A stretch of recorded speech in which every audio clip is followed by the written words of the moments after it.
All right, let's get more on the president's plan to spur business lending. Let's bring in senior White House economic advisor Austan Goolsbee. Austan, good to have you back with us. He's joining us from the White House. Good to see you again. Hey, Austan, as you know, that this is going to require congressional approval. It's been tough getting, the outlook for a lot of things right now are in question, whether it's health care, financial reform. So what's the likelihood that this ultimately gets through Congress? What are you hearing from lawmakers that they're going to support this? I'm not a congressional legislative expert, but I will say I think there's pretty broad consensus out in the country that at a time when the unemployment rate is 10% and the normal small business engine of recovery is rather stalled because of the credit crunch, that we've got to get some availability of credit to the small businesses around the nation. So I would hope that there's going to be bipartisan consensus on that. So in other words, it's a good thing that there's midterm elections coming up and that's why there'll be help for small businesses. Look, no, I don't think it has to have anything to do with elections. I think it has to do with where we are in the economy, that we're seeing the first turnarounds of recovery.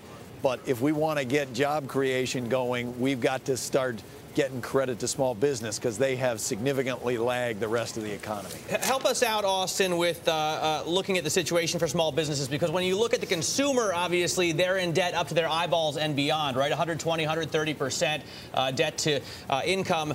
Is it a good idea to be spurring lending right now to small businesses? Can they take the debt? Well, it depends which small business we're talking about, and it depends which consumers you're talking about. Obviously, not all consumers are that heavily leveraged in debt as you're describing. What I will point out is that in previous recoveries, as you come out of recession, small business tends to be one of the engines of growth. They tend to be very cyclically sensitive, and you have not seen them recover with the rest of the economy in this one. And a lot of experts look at that and think that that is because small business had a very tough time getting credit. So I think that there will be, you're right, there has been reduced demand for loans by small business through the recession. But as you come into recovery, you want to have the availability of credit, and no one will deny that banks have really tightened standards on all sorts of small business credit. And that is also impacting big business, I would add, because a lot of the small businesses are suppliers to big business. So you've seen like the CEO of Boeing saying he thinks we've got to figure out the small business credit issue or else it could impact Boeing's growth in the coming years. Austan, because it's money related with TARP, you know that there's some concerns from community bankers out there. They're concerned about the stigma associated with TARP.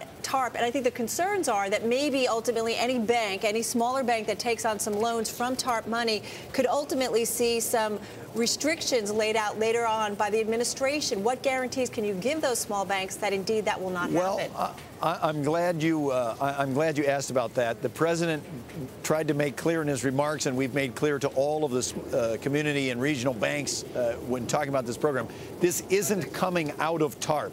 This is money that was paid back from TARP and would be legislation, so it would not be encumbered with whatever stigma was associated with TARP. This is really a pretty basic program in which you can get cheap capital. But will there be restrictions? Expand your lending. Could there ultimately be restrictions laid out for any bank that takes money from the government, essentially? No, the point of this is not to apply the restrictions, encumbrances, or however you described it, of TARP, that this would not be associated with the stigma of that. No.